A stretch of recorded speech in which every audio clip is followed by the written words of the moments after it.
Welcome to the Tech Egg. Don't get scrambled. Enjoy the video. You begin by verifying the Mac OS version and your Wi-Fi chipset so you know which kext you need. Once done, prepare a USB installer and copy OpenCore or Clover files onto EFI. Make sure to include a backup of config.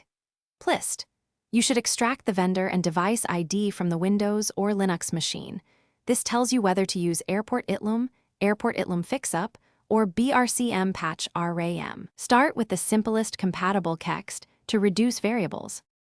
Next, you copy the chosen kexts into EFI/OC/kexts and edit config. Plist to load them at boot. Use proper tree and follow OC schema rules. Then, add any required SSDT or ECP patches to map the device correctly. This prevents the system from misidentifying the Wi-Fi card. Once configured, set boot arguments like V for troubleshooting and test a reboot. If the driver fails to attach, recheck info. Plist compatibility and kext signing.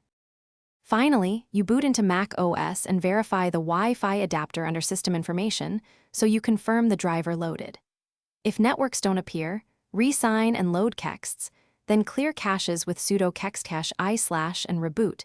This solves many attach issues. Make sure to keep a working EFI backup so you can revert quickly, and if the internal card is incompatible, test with a supported USB Wi-Fi dongle. One tip: enable verbose boots to capture errors. Thanks for watching. Consider subscribing if I helped unscramble your problems.